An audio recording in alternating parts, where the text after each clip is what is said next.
think, you know, and, All right. yeah, I've, hey, Josh, thanks for joining me, man.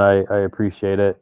I know you have a lot going on in your life right now, and I appreciate you joining me for this conversation, man. A couple things I really appreciate about you as an entrepreneur. One, willingness to take feedback, ask for feedback, and then the other thing I really appreciate about what you're doing is you own it, right? Like you go out and you go after it. So I'd love to hear your approach to entrepreneurship with those couple things in mind, like going out and getting feedback and going out and owning the shit.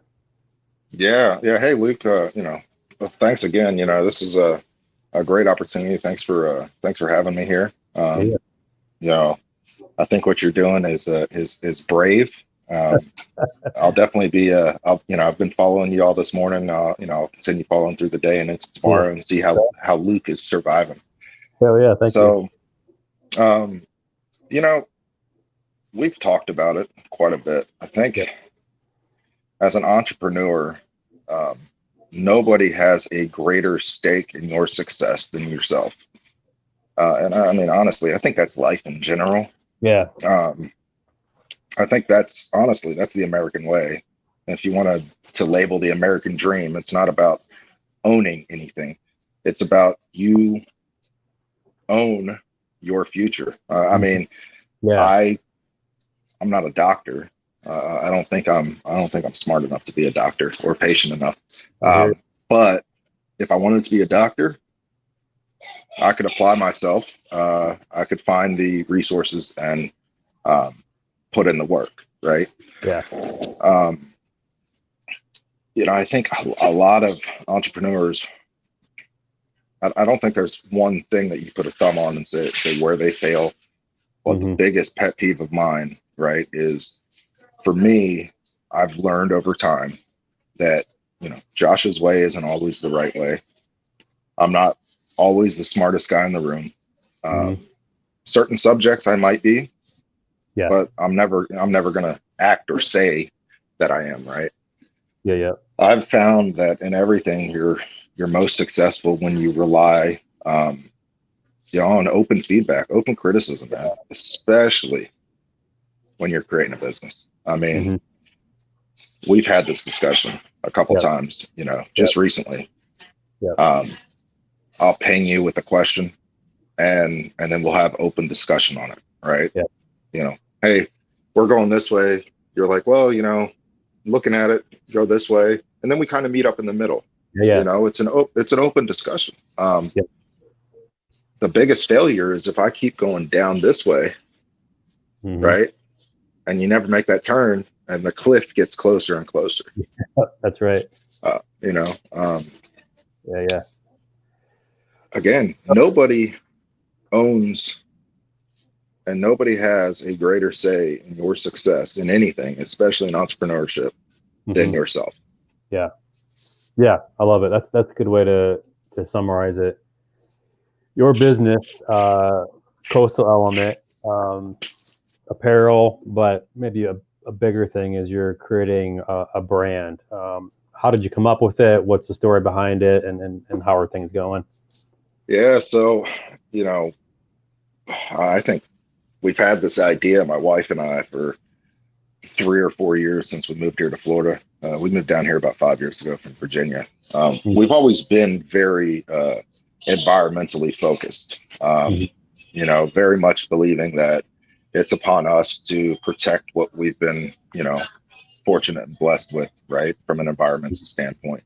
Yeah. Um, and that's not a tree hugger statement, right? That's just, hey, don't throw litter, Yeah. pick up after yourself, Yeah. take care of, and it's a pretty simple concept. And so and we just, I think it was about 6 months ago, we sat down and I was like, it'd be cool to, create an apparel brand. So that's Mhm. how we started. Yeah. That was the original idea was, we'll make some, cool logos, cool shirts. How hard could this be? Right. Yep. And then now where we're at 6 months later is, um, we're not an apparel brand. I don't label us as an apparel brand. We're an environmental brand. Okay. And we've had that discussion. Yeah. And I know Yeah. I've talked to Paul a couple times about that. Yeah. So as we were writing out our business plan, right, as we were putting down our plan, and as we were kind of mapping out, you know, who are we? What do we want to be, right? What's the Mm-hmm. problem? And how are we going to solve it? And we were like, well, we're a little more than, just an apparel brand. We want to create a movement, right? We want to be a brand that has purpose.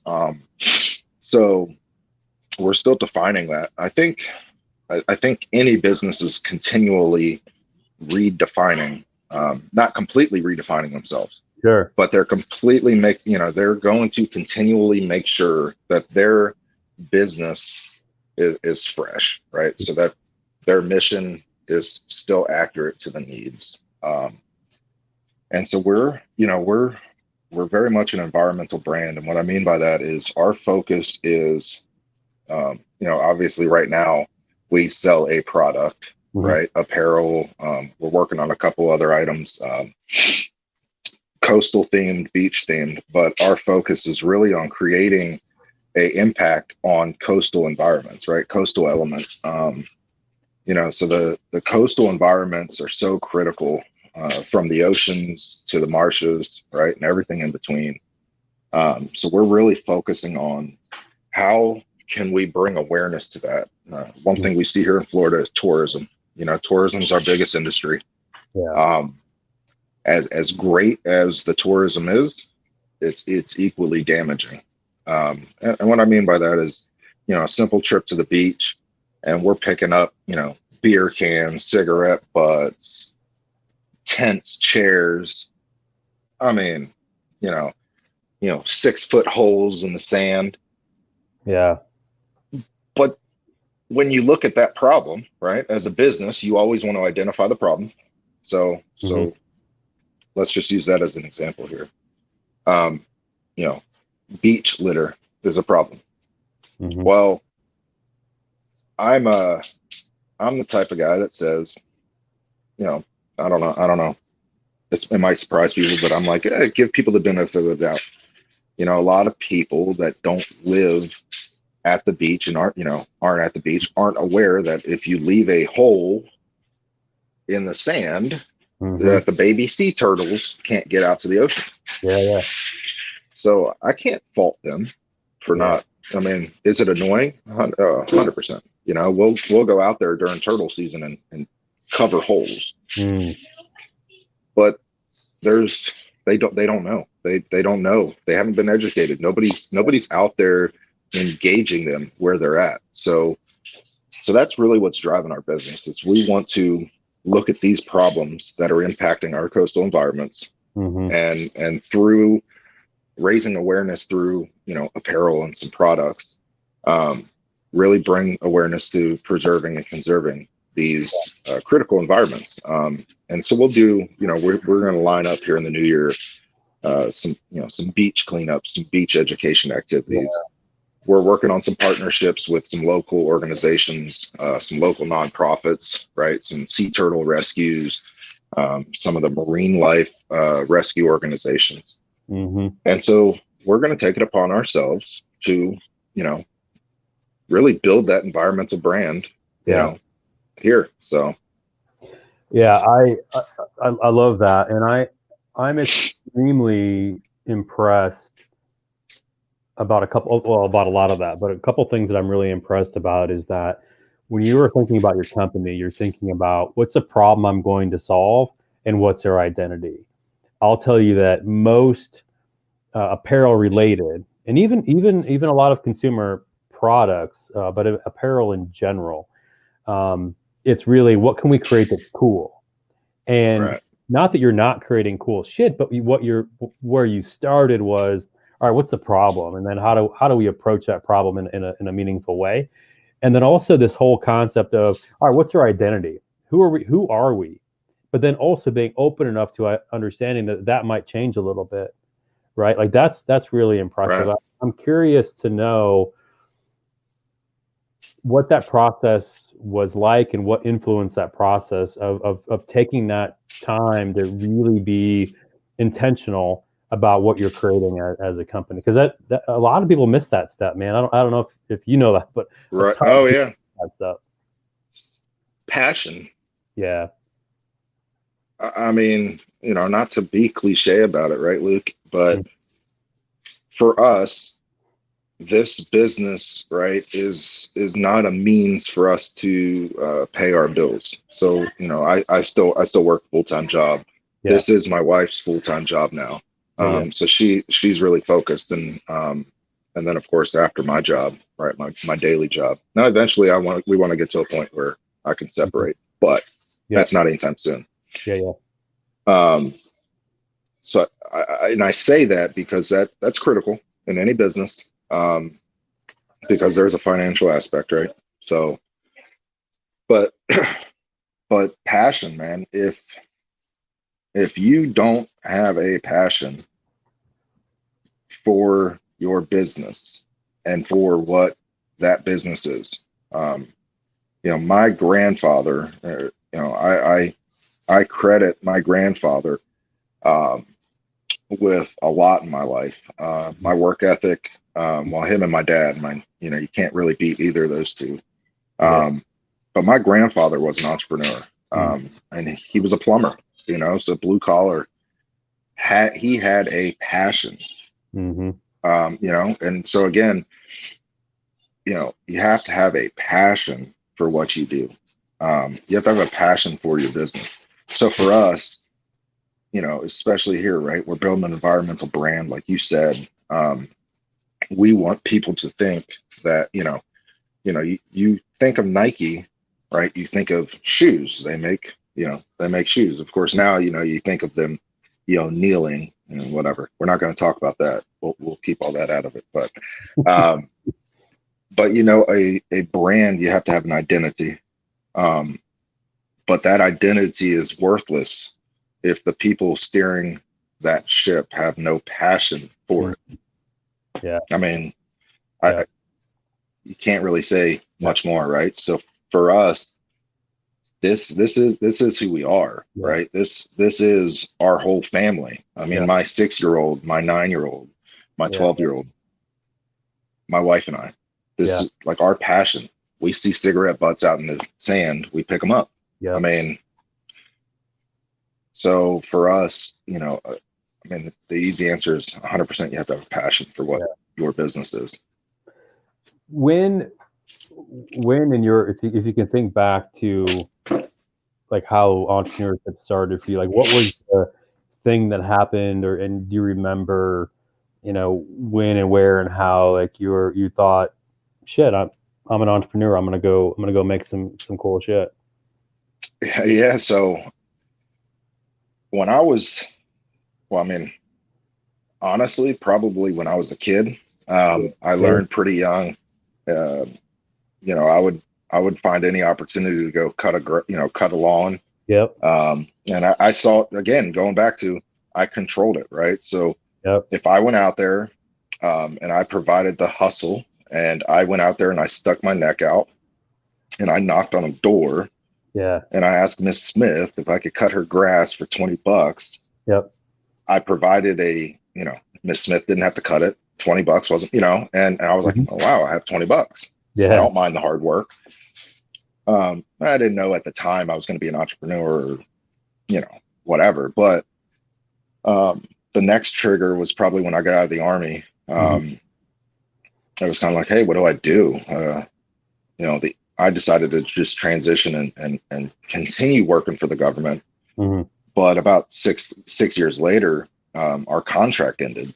It just got, it got cut. And so it was like, crap, what am I going to do now? Yeah. And so I had been brainstorming up to that point about starting my own business. Simply, it's, again, not to be cliche about it, but you control your destiny. Yeah.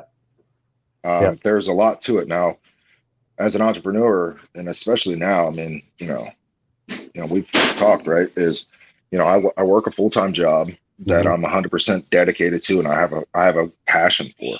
And then we're starting a business that I have an equal passion for. We're raising 3 kids, and we just bought a house, and it's Christmas time, Yeah. you know, so, um, you know, it's again, but it's a passion for all of that that drives me. So you know, that first business that I actually started, um, that was more out of necessity. When I Hmm. look back at it, I had a passion for it. I enjoyed what I did, but every day it was like, I have to get contracts. I have to bring money in to pay the bills, you Yeah. know, Yeah. and, you know, that provided, you know, that was the wrong way of going about business. Hmm. You know, hindsight 2020, right? So, Yeah. um, but you know, it's, you know, to answer your question, I think it's, you know, those were my two points. The one when I was a kid, and I realized, wow, if I go out and I do hard work and I control this, you know, I can meet my, you know, make the ends meet, right, and put a little change in my pocket, and then, um, you know, it's been a process. Yeah. Yeah. I've said it a couple times. I'm confident that you're going to make a really good go of this. I know you'll do well. You've got those assets that make a really good entrepreneur, man. Like you take the feedback, you own it, you listen, like you get it. Like you're trying to solve problems, you're mission driven, you understand the passion. I mean, I'm impressed by you as an entrepreneur, man. I think well, I know you're going to do well. I'd like to give you the last few minutes. Any words of advice, words of wisdom, tips. If you've got some product you want to show, that's cool too. Yeah, You guys have cool shit, man. Like I gotta pick up some stuff. You know what? I really like the color on that hoodie. I gotta pick one of those the things up. teal one, Yeah, yeah, yeah. I kind of like dude. that. That I think that's the only thing we should have on our website. Oh, Honestly, a lot of good feedback on it's oh that thing's, yeah, it's been fire. Yeah. So, that. well, you know, I appreciate that, Luke. I don't like, you know, I'm not a self gratifying guy. Yeah, yeah, yeah. Um, I do I appreciate that. You know, again, I think there's a lot of humility, um, just in anything. You know, I know we're talking entrepreneurship, but you know, life mirrors entrepreneurship in a lot.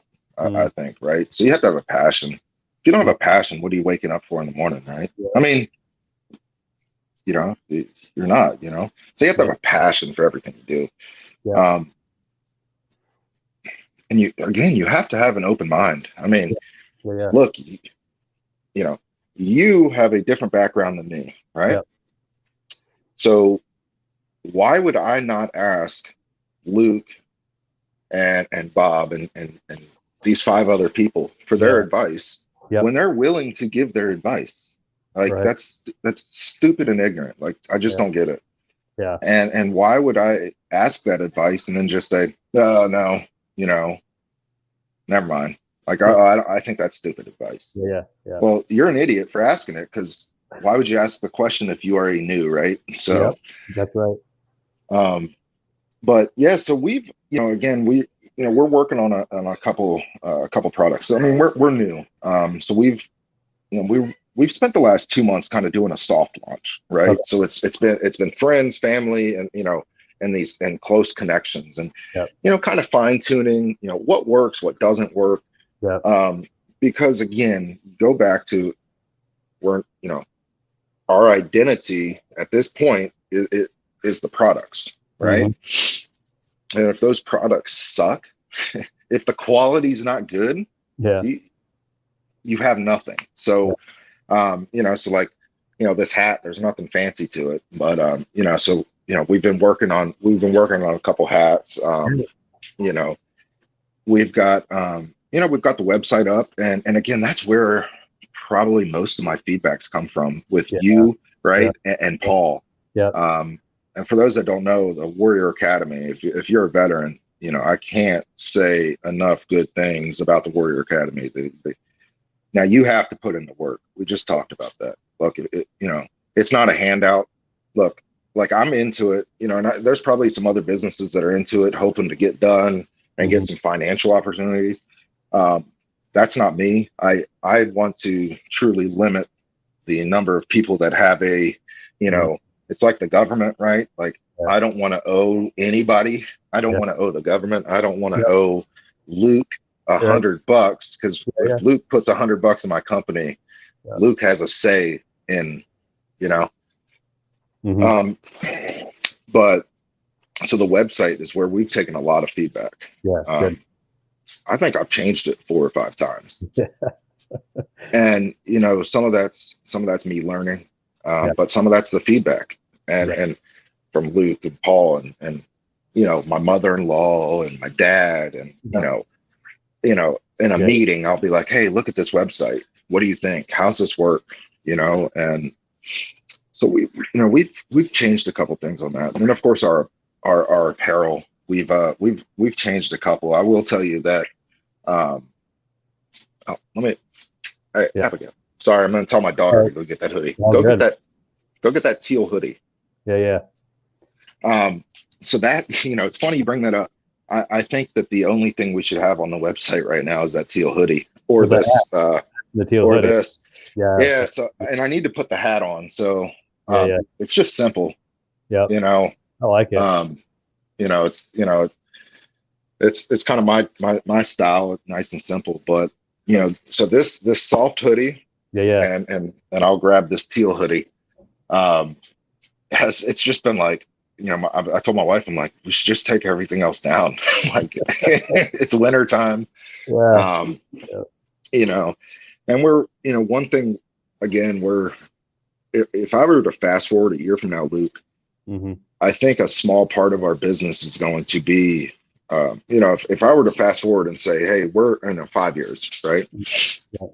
Where are we at? I would say a small part of our business is going to be the apparel, honestly.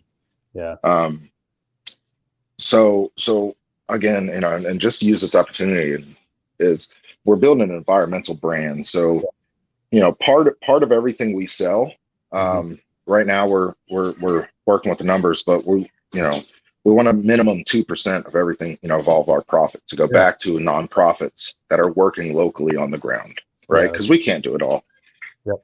But we're working on some custom jewelry that we're actually trying to find some manufacturers for. So my wife has designed, a couple different ones. And one thing I'm most excited about is, and this is a ways away, is, I'm working on a design to put in sewer drains. So, like the sewer drains that go to the base.